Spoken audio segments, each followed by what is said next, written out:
We are in the beautiful northeastern part of Republic of South Africa. We are inside the big stone circle, and the closest town is waterfall Boffen. It's late afternoon. At 4:30 p.m. I've done several energy measurements here, and I'd like to introduce you to them. The temperature is about 28 degrees. Now, one of the measurements I've done was using this material here, this instrument here. It's called air ion counter. It measures ions, negative and positive ions in the air. What does it mean, negative ions? Negative ions are electrical charge, free electrons in the air.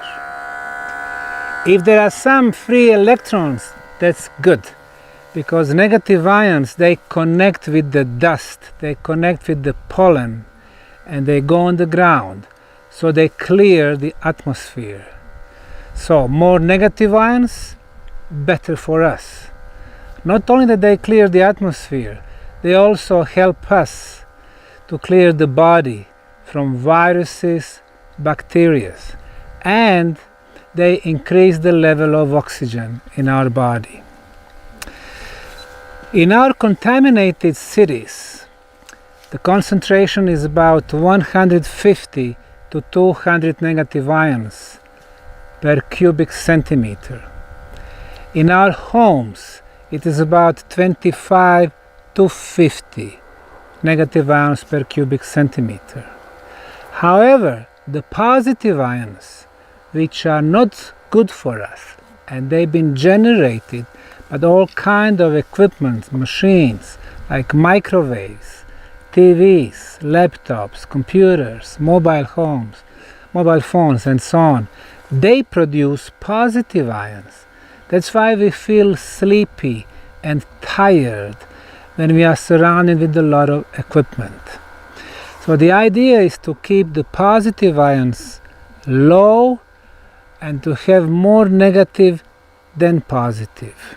So our homes, 25 to 50. Our contaminated cities, 150 to 100. Here, what we are measuring, these are the negative ions.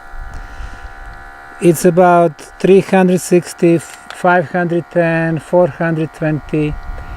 So it's between 4 and 800. So the concentration changes.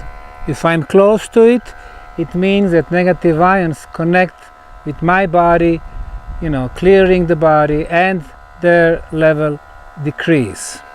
So it is 400 to 800. Now positive ions,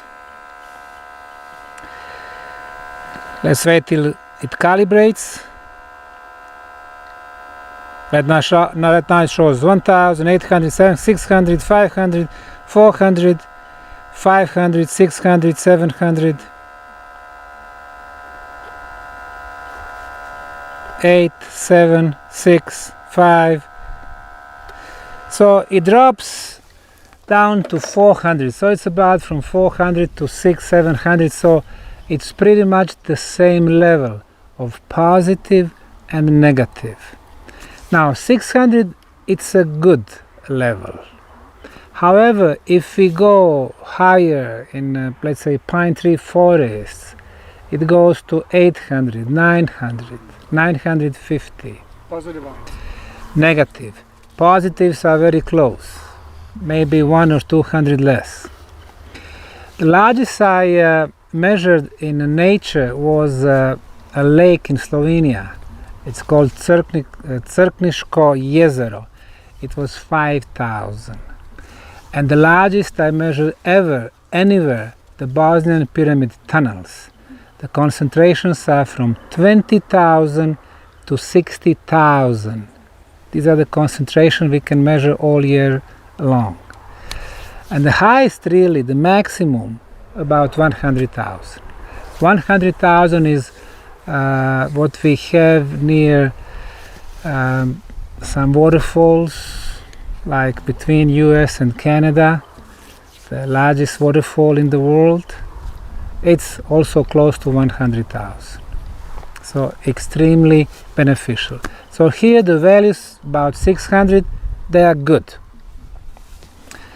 The next thing, this instrument right here, it measures what we call EM smog, bad electromagnetic fields. It's on right now, and too easier to follow, we can see three colors: green, yellow, red. Green, good for us; yellow, threshold; red, no bueno. So right now I walk, it's 0, 0, 0, 0 up. Oh, we had the mobile phone, but basically it's around 0, 0, meaning no EM smoke.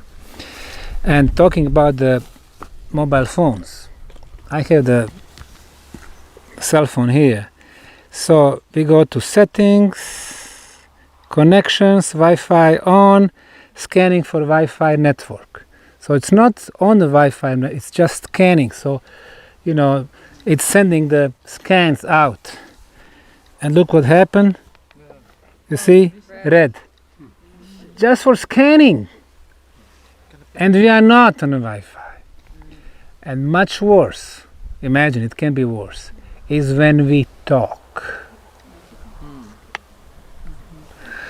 But the point is, this place has 0 EM smoke. That's very good information. That's excellent. The next thing, this machine here, it measures moisture in different materials. For example, moisture or water absorption is crucial when it comes to concrete, so when you make structures. If you have too much moisture in a concrete during the winter time, especially in the places where the temperature goes below freezing, during the winter time the water freezes, and once you have ice has a tendency to expand and concrete breaks. Our norms today are up to 3%. So we allow construction companies to have up to 3% moisture. On my way here, I was measuring this material. It's the same natural stone like the one on the road. It was from 2.5 to 4%. And that was a rock, it was a stone. But still it has some moisture. And let's see what we have here. We have 1.9, meaning it's 2 times less than what we have in the nature. What does that mean? 2 explanations. Either they were choosing the best material, just 2.1, the best material around in order to build this stone circle, or just by the fact that we have so much stone on one place and certain energy interaction, it helped the moisture to be kind of reduced, on a reduced level. Less moisture, better the quality. Would you mind measuring this one, Sam? Quickly while you got it in your hand. What is the moisture content of this? Very good. 1.7. I'll explain why later. Okay. This stone has less moisture content than the stone on the road. All right. Correct. Now, But I'll explain why that is the case and what happens in the process. this instrument measures different gases. Oxygen, 20.9, which is ideal. And then there is no carbon monoxide, no poisonous gases here also. Now this instrument here, it's called experimental life energy meter. It measures, in simplified terms, level of the life energy. Now the way it works, it has a scale from 0 to 100. So for example, When I turn it on, it shows about 26%. So even though this is just a nature is alive also, 26%. Our homes are usually at 10% because we have a lot of instruments and machines and a lot of bad stuff in our homes, so 10%. So here's 25%, and that's something you would expect. You're in the nature, the forest is around us, we don't have contamination or plants around us. When it comes to the stones are reaching about 28 to 30%, meaning the stone, their level energy is even a little bit higher. That's not something that you would expect. For example, when you touch the grass, you see grass is alive, it's about 36%.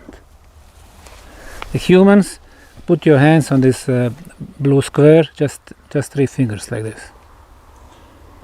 See, she's about 78%, so she is alive. Yes. You are more. More. You try? 75? Oh, less than you. 80? 80? 80? 75? 72? 75? 80? 82? Very good, Françoise. Françoise, 70. So Françoise is most alive here. 2, 3, 1. Whoa. Put another one, 3, like 3 this, fingers. like this. It's missing 1/3. Very good, 70. Okay, so what does it mean, life energy? In engineering terms, it's the ability of the body, object, or nature to receive electromagnetism. More alive, meaning we are more ready to receive the bad electromagnetic fields. So here in the stones, 28 to 30%. That's very good. Yes, sir. Higher on the scale, it means better. It means that, yes, you can receive, so you are capable of getting more, so you are more alive. You know, how many of you were in Bosnian pyramid tunnels? Bosnian pyramid, 1, 2, 3, 4, 5, okay, almost half of you. You remember that big block, K2, the most attractive, it is at 45.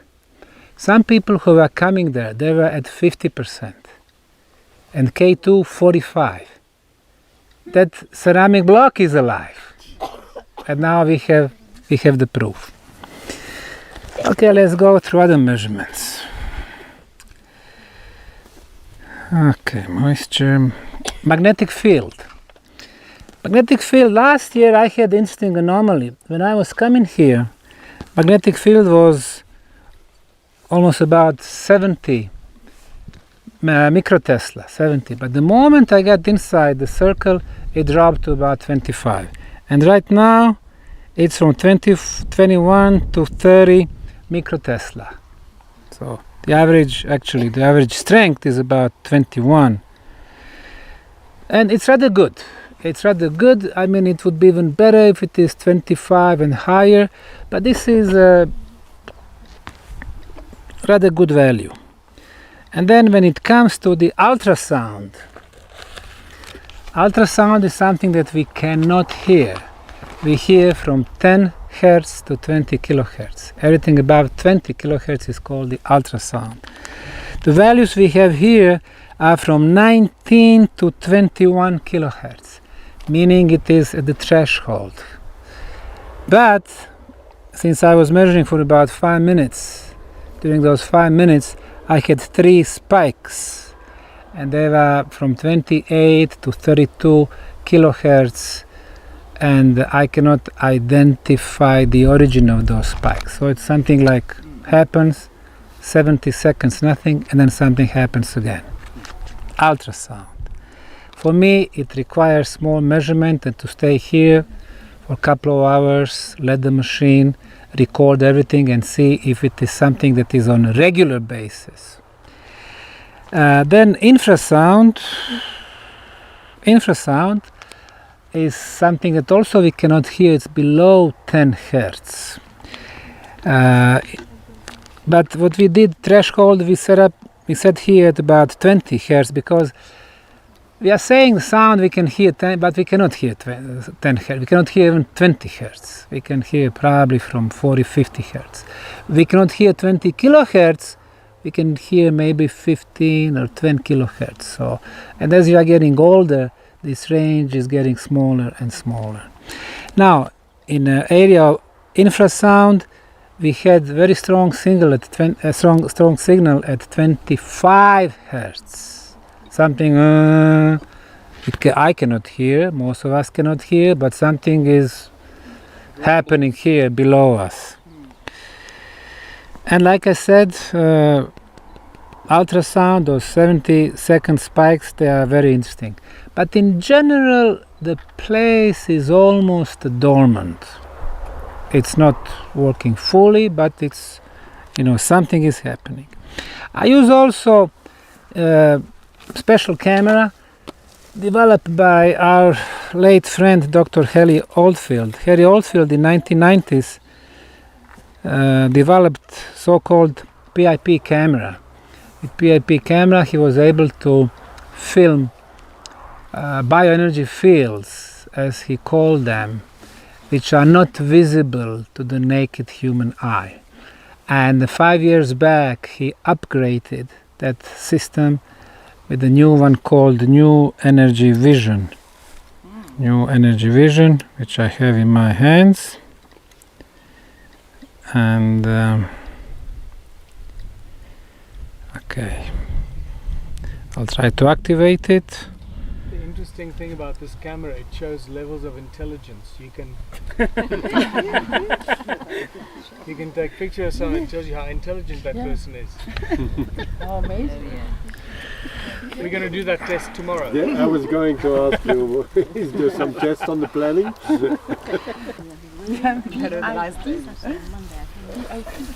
Okay, come. It's very, very strong sun, but look at there. Can you see those lines? Yes. Red and green and red and blue. So this is the type. Yeah, but now it's a very strong light. But anyway, what I was doing with this camera, if you have, in simplified terms, very light colors, light blue, light green, light colors, it means something very positive is coming from that place. If you have dark colors, dark red, dark brown, it's literally dark energy.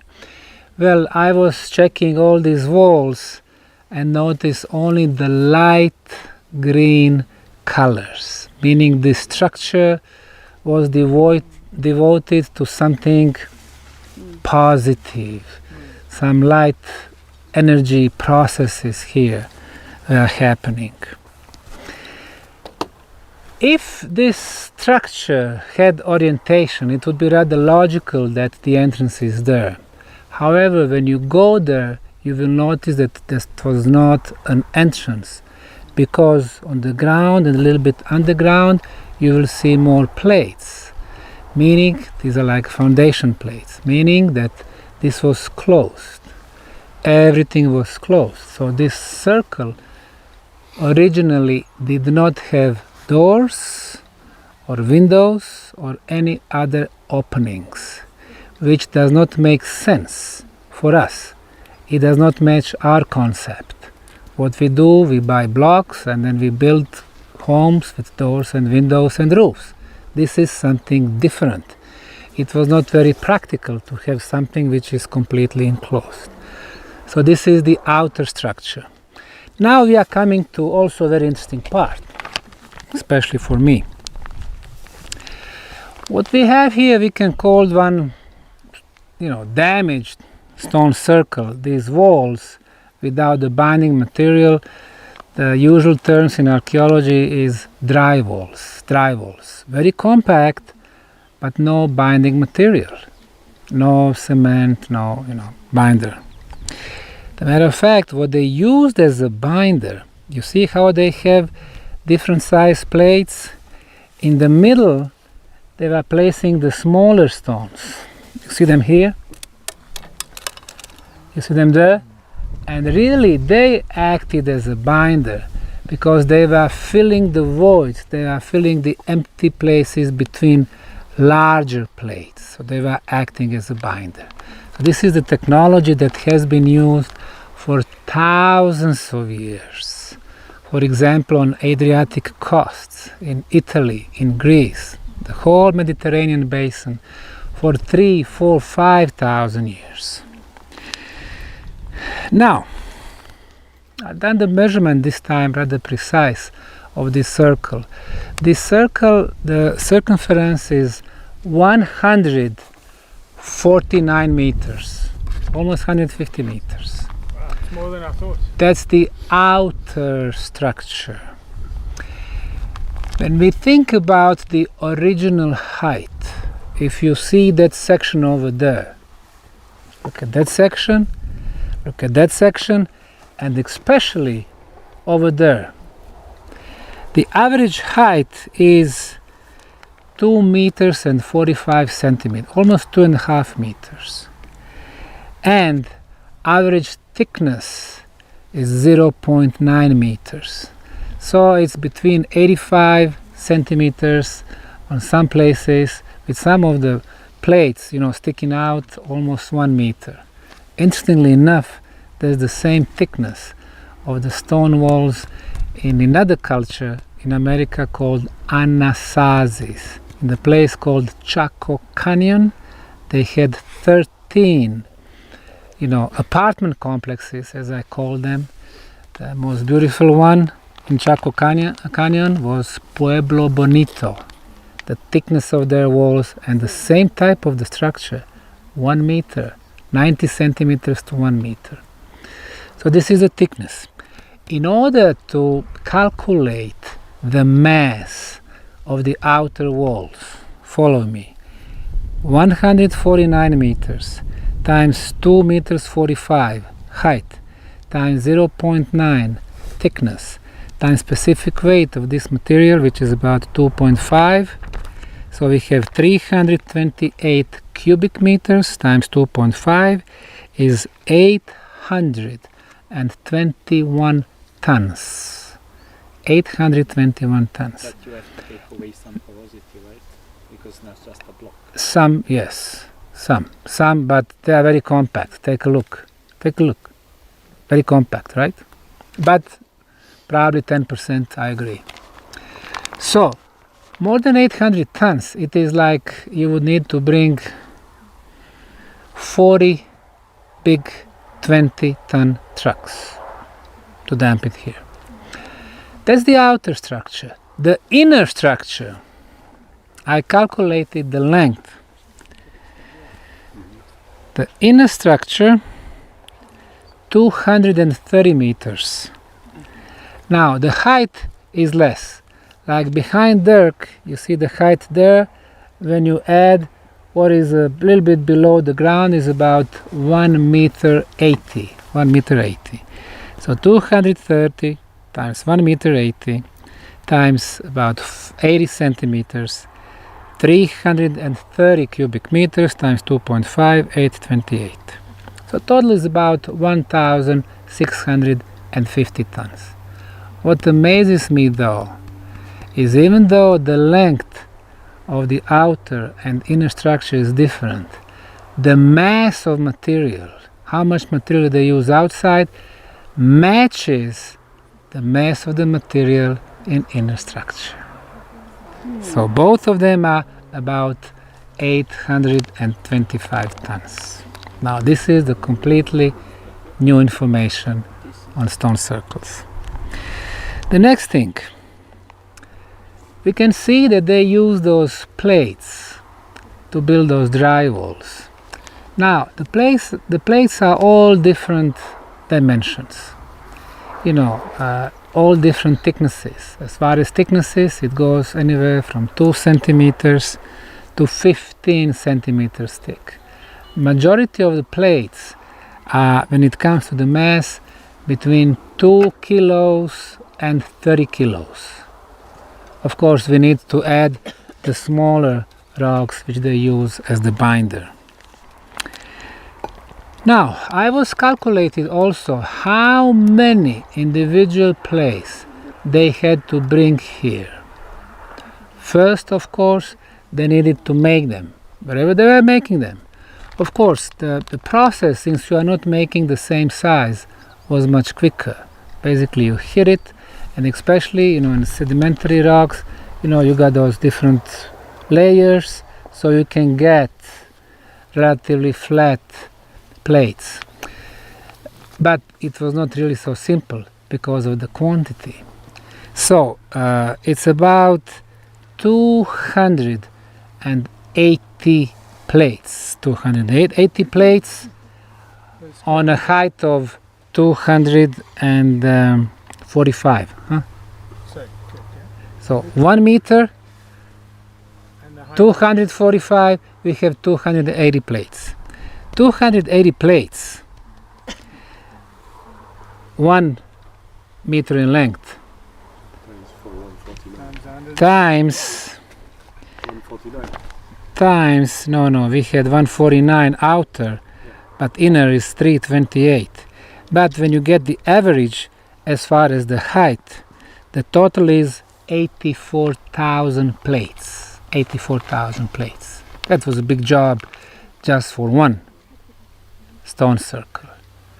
And over the next few days you will be able to see dozens, probably hundreds on Michael's presentations, maybe even thousands, or he's rather optimistic, claiming millions.